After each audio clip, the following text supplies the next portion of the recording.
Hello friends, तो आज के इस क्लास में हम हंसते हुए मेरा अकेलापन जो आपका पाठ है, जिसको कौन लिखे, जिसको मलेश जी लिखे, इससे जितने भी ऑब्जेक्टिव प्रश्न बनेंगे हम वो इस वीडियो में कवर कर लेने वाले हैं। तो चलिए हम ऑब्जेक्टिव प्रश्न को देखना स्टार्ट करेंगे। जो आपका चैप्टर नंबर कितना है, चैप्टर नंबर ये 11 है। यानी इससे पिछले आपको जितना चैप्टर छूट गया है उसका प्लेलिस्ट जो होगा उसका प्लेलिस्ट डिस्क्रिप्शन में है। आप वहाँ से जाकर जो आपका चैप्टर छूटा हुआ है उसको आप देख सकते हैं। और अगर आप व्हाट्सएप ग्रुप ज्वाइन नहीं किए हुए हैं तो डिस्क्रिप्शन में लिंक है, आप वहाँ से जाकर व्हाट्सएप ग्रुप ज्वाइन कर सकते हैं। और अभी वीडियो को लाइक नहीं किया तो लाइक ज़रूर कर लीजिए और अपने फ्रेंड के साथ एक बार ज़रूर शेयर कर लीजिए। आपको व्हाट्सएप ग्रुप या जो भी आपका ग्रुप है उसमें शेयर कर लीजिए। और चैनल को सब्सक्राइब नहीं किए होंगे तो चैनल को क्या कीजिए, सब्सक्राइब करके बेल आइकन को दबाकर ऑल पर कर लीजिए। तो चलिए हम देखना ऑब्जेक्टिव प्रश्न को देखना स्टार्ट करते हैं। तो सबसे पहला नंबर जो ऑब्जेक्टिव है कि मलेश का जन्म कहाँ हुआ था। आप अगर आर्ट्स से, कॉमर्स से, साइंस से, किसी भी स्ट्रीम से देख सकते हैं, क्योंकि आपका जो ये हिंदी होता है सभी का क्या होता है, समान होता है। आपका आर्ट्स, कॉमर्स और साइंस का सभी का समान ही होता है हिंदी। तो चलिए हम ये क्वेश्चन क्या है कि मलेश का जन्म हुआ था, कब हुआ था मलेश का जन्म। ए में दिया हुआ है 1935 ईस्वी में, बी में 1942 ईस्वी में, सी में 1944 ईस्वी में, डी में 1936 ईस्वी में। मलेश का जो जन्म हुआ था वो कब हुआ था, तो मलेश जी का जन्म 1935 ईस्वी में हुआ था। ऑप्शन नंबर जो ए होगा इसका हो जाएगा राइट आंसर। तो चलिए हम अगला प्रश्न पर चलते हैं। अगला प्रश्न आप देख सकते हैं यहाँ पे, यही था। और चलते हैं अगला प्रश्न 2 नंबर में है। 2 नंबर में क्या है प्रश्न, जल्द देखते हैं कि मलेश का मूल नाम बताइए। मलेश जी का जो मूल नाम क्या था, मलेश इनका शॉर्ट नाम हुआ, उनका मूल नाम जो बड़ा नाम था वो क्या था। ए में भरत श्रीवास्तव, बी में निर्मल कुमार श्रीवास्तव, सी में राजीव कमल श्रीवास्तव और डी में इनमें से कोई नहीं। मलेश का जो मूल नाम था वो था आपका भरत जी श्रीवास्तव। भरत श्रीवास्तव इनका था पूरा नाम। ऑप्शन नंबर ए का पूरा नाम यही हो जाएगा, भरत जी श्रीवास्तव मलेश जी का पूरा नाम हो जाएगा। चलिए चलते हैं अगला प्रश्न पर। अगला जो प्रश्न है आपका वो 3 नंबर में है। 3 नंबर जो प्रश्न है किस प्रकार है कि किस पाठ में आया है आदमी अर्थात को जीता ही नहीं, यह अर्थात को रचता भी है। किस पाठ में आया है कि आदमी अर्थात को जीता ही नहीं, अर्थात को रचता भी है। ए में है अर्धनारीश्वर, बी में हंसते हुए मेरा अकेलापन, सी में है शिक्षा और डी में है कि सिपाही की माँ। किस पाठ में आया है तो बताइए आप लोग। तो यह आदमी अर्थात को जीता ही नहीं रचता है, ये आपका हंसते हुए मेरा अकेलापन में ही ऐसा बात किया गया है। तो इसका डायरी है। हंसते हुए मेरा अकेलापन क्या है, तो ये एक डायरी है। ऑप्शन नंबर जो बी हो जाएगा इसका राइट आंसर, जिसको मलेश जी यानी भरत जी श्रीवास्तव इसको लिखे हैं। और आपका ये 4 नंबर जो प्रश्न है, 4 नंबर प्रश्न है कि सुरक्षा कहाँ हो सकती है। सुरक्षा कहाँ हो सकती है। ए में घर के भीतर, अंधेरे में, पलायन में, चुनौती को झेलने में। तो सुरक्षा जो हो सकती है वो चुनौती को झेलने में सुरक्षा हो सकती है। ऑप्शन नंबर जो डी में दिया हुआ है। चलते हैं अगला प्रश्न पर। अगला प्रश्न है आपका ये 5 नंबर प्रश्न आ चुके हैं।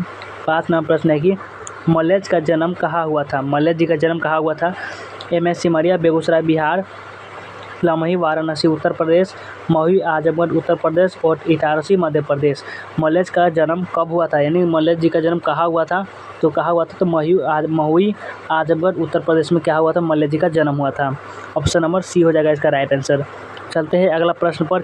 अब चलते हैं अगला प्रश्न 6 नंबर में है कि मलेश की कृतियों के नाम बताइए। मलेश की कौन कौन सी कृतियाँ हैं, नाम बताइए। ए में है जख्म पर धूल, अपने होने को अप्रकाशित करता हुआ, कविता के साक्षात्कार, संवाद और एकालाप, रामचंद्र शुक्ल, हंसते हुए मेरा अकेलापन और डी में इनमें से सभी। मलेश जी की जो कृतियाँ इनमें से कौन सी हो जाएगी, तो मलेश जी की जो कृतियाँ हो जाएगी ये सभी हो जाएगी। हंसते हुए मेरा अकेलापन ये अब बी वाला और ये वाला सभी हो जाएगा। यानी ऑप्शन नंबर जो डी होगा इसका हो जाएगा right answer. Option number D हो जाएगा 6 नंबर क्वेश्चन का आंसर। चलते हैं अगला प्रश्न पर। अगला प्रश्न का कितना नंबर आ चुका है, 7 नंबर अगला प्रश्न है।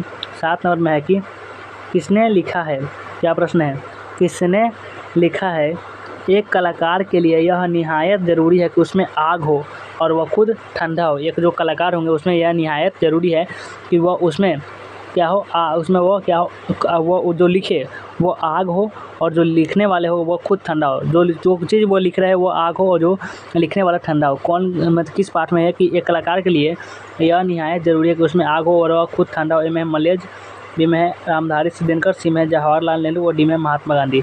किसने लिखा है, तो लिखा है मलेश जी लिखा है कि यह जो कलाकार के लिए यह निहायत है कि वह जो लिखे वो आग हो और लिखे वह खुद उसमें ठंडा हो।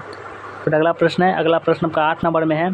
8 नंबर जो प्रश्न है कि हंसते हुए मेरा अकेलापन किस विधा लेखन प्रकार की रचना है। हंसते हुए मेरा अकेलापन किसकी विधा के अंतर्गत आती है। ए में है डायरी साहित्य, बी में है कहानी साहित्य, सी में है यात्रा साहित्य और डी में है व्यंग साहित्य। हंसते हुए मेरा अकेलापन किस विधा की रचना है, यानी किस विधा के अंतर्गत आती है, तो ये आती है डायरी साहित्य के अंतर्गत आती है हंसते हुए मेरा अकेलापन, यानी ऑप्शन नंबर ए हो जाएगा इसका राइट आंसर। तो हम जितने क्वेश्चन बता रहे हैं उसको आप याद करते चलिएगा। चलते हैं अगला प्रश्न पर। अगला प्रश्न आपका है, अगला प्रश्न कितने नंबर में आ चुके हैं। अगला प्रश्न आपका ये 9 नंबर में है।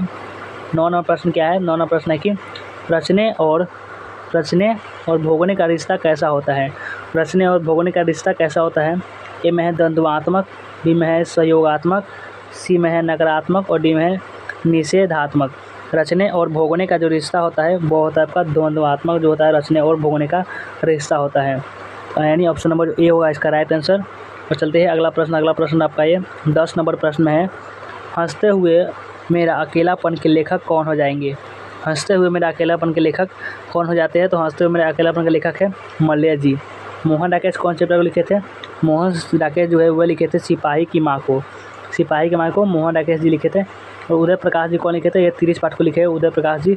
और अज्ञे जी लिखे हैं कौन, रोज पाठ को, जिसे मालती के बारे में चर्चा होता है। इसका हो जाएगा right answer option number B है। चलते हैं अगला प्रश्न पे चले। अब अगला प्रश्न आपका 11 नंबर में है।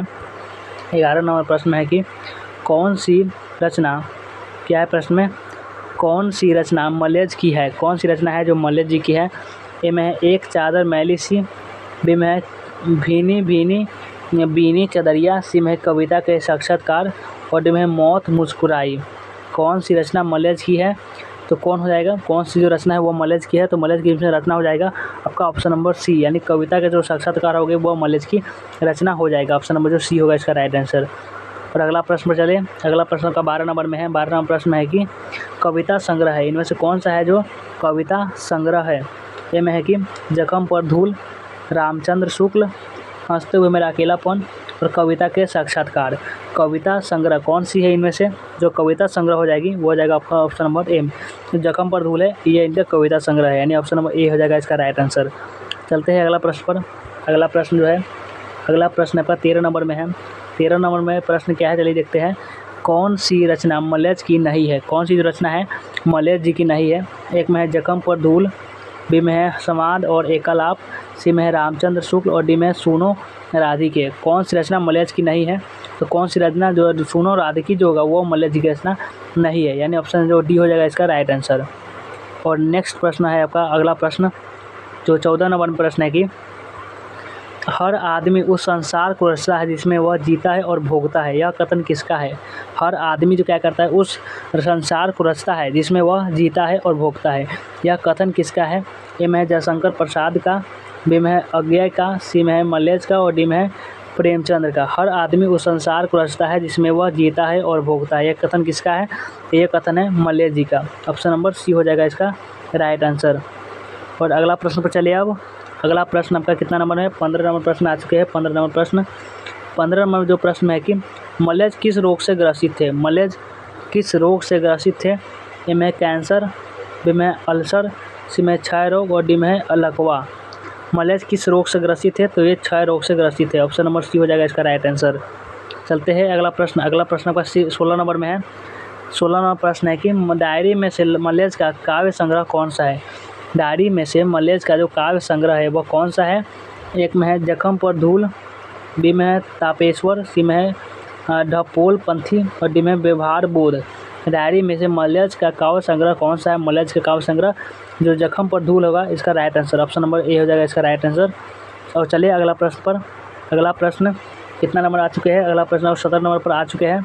17 नंबर प्रश्न में है कि एक खेत पर किसकी कतार देखी थी। एक खेत में पेड़ की किसकी कतार देखी थी। ए में है बंदरों की, बी में है कौवों की, सी में है कबूतरों की और डी में है बगुलों की।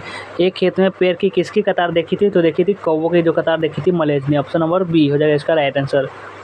और अगला प्रश्न है, अगला प्रश्न 18 नंबर में है। 18 नंबर प्रश्न में क्या है कि बनाम बलभद्र ठाकुर की एक किताब मलयज ने कहाँ देखी थी। बनाम बलभद्र ठाकुर की एक किताब मलयज ने कहाँ देखी थी। ए में है शमशेर जी, बी में है कि धूमिल, सी में है गिरिजा कुमार माथुर और डी में है कि नामवर सिंह। बनाम बलभद्र ठाकुर की एक किताब मलेज ने कहाँ देखी थी? तो ये देखी थी कहाँ? ये देखी थी आपका शमशेर जी ने देखे थे। Option number A. और चलते हैं अगला प्रश्न पर। अगला प्रश्न है आपका ये 19 नंबर प्रश्न में आ चुके हैं। 19 नंबर प्रश्न में क्या है कि लेखक के अनुसार सुरक्षा कहाँ है? लेखक के अनुसार सुरक्षा कहाँ हो सकती है, यानी कहाँ है? तो सुरक्षा हो सकती है घर में नहीं हो सकती है, सड़क पर नहीं हो सकती है, कहीं नहीं, सूरज की रोशनी में सुरक्षा हो सकती है। लेखक के अनुसार सुरक्षा सूरज की रोशनी में ही है, जो आपका ऑप्शन नंबर सी में हो जाएगा इसका राइट आंसर। और अगला प्रश्न जो है 20 नंबर में है कि मलेज ने डायरी कितने वर्ष तक लिखी थी? मलेज जी ने डायरी कितने वर्ष तक डायरी लिखी थी? ए में है 33 वर्ष तक, बी में है 32 वर्ष तक, सी में है 34 वर्ष तक और डी में है कि 27 वर्ष तक। मलेज ने डायरी कितने वर्ष तक लिखी थी? तो लिखे थे 32 वर्ष तक ये डायरी लिखे थे। ऑप्शन नंबर बी हो जाएगा इसका राइट आंसर। और अगला प्रश्न है, अगला प्रश्न आपका कितना नंबर में है चलिए देखते हैं। अगला प्रश्न का 21 नंबर में है। 21 नंबर प्रश्न में क्या है चलिए देखते हैं। 21 नंबर प्रश्न है कि डायरी लेखन में मलेज ने क्या बताया है? डायरी लेखन में मलेज ने क्या बताया है? ए में है एक जीवन संघर्ष, बी में है वायवी चिंतन, सी में ठहरता हुआ जंगल और डी में है कि नित्य कई। डायरी लेखन में मलेज ने क्या बताया है? तो इस डायरी लेखन में एक जीवन संघर्ष के बारे में बताया है। ऑप्शन नंबर ए हो जाएगा इसका राइट आंसर। चलते हैं अगला प्रश्न पर। अगला प्रश्न में देखते हैं। आपका अगला प्रश्न का 22 नंबर में है कि डायरी विधा से संबंधित रचना है। डायरी विधा से संबंधित रचना कौन सी है? ए में ओस द नीरा, बी में उसने कहा था, सी में हंसते हुए मेरा अकेलापन और डी में एक लेख और एक पत्र। जो डायरी विधा से संबंधित रचना है वह है आपका हंसते हुए मेरा अकेलापन। ऑप्शन नंबर सी जो होगा इसका हो जाएगा राइट आंसर। और अगला प्रश्न पर चलिए। अब अगला प्रश्न है आपका ये, अब अंतिम प्रश्न पर ही आ चुके हैं। अंतिम प्रश्न में आ चुका है 23 नंबर प्रश्न है कि कौन सा कथन सही है? कौन सा कथन सही है? रचा हुआ अर्थात भोगे हुए अर्थात से अलग है। सुरक्षा अगर कहीं हो सकती है तो वह बाहर सूरज की रोशनी में नहीं। दस्तावेज रचना का कच्चा माल नहीं हो सकता। आदमी होने की शर्त यह रचा जाता भोगा जाता संसार नहीं है। कौन सा कथन सही है? तो कथन सही हो जाएगा तो ऑप्शन नंबर ए, रचा हुआ अर्थात भोगे हुए अर्थात से अलग है। ऑप्शन नंबर ए हो जाएगा इसका राइट आंसर। और अगला प्रश्न का 24 नंबर में है, जो अंतिम प्रश्न है ये चैप्टर का, कि जख्म पर धूल शीर्षक कविता किसकी रचना है? ए में है नामवर सिंह की, बी में मलेज की, सी में भगत सिंह की, डी में उदय प्रकाश की। जख्म पर धूल शीर्षक कविता किसकी रचना है? तो रचना है मलेज जी की। ऑप्शन नंबर बी हो जाएगा इसका राइट आंसर। हमने आपको 24 क्वेश्चन बताए, कितना सही हुआ कमेंट में लिख दीजिएगा। और लाइक नहीं किए होंगे लाइक सब्सक्राइब जरूर कर लीजिएगा। व्हाट्सएप ग्रुप निश्चित रूप से आप ज्वाइन कर लीजिएगा। चलिए वीडियो को एंड करते हैं।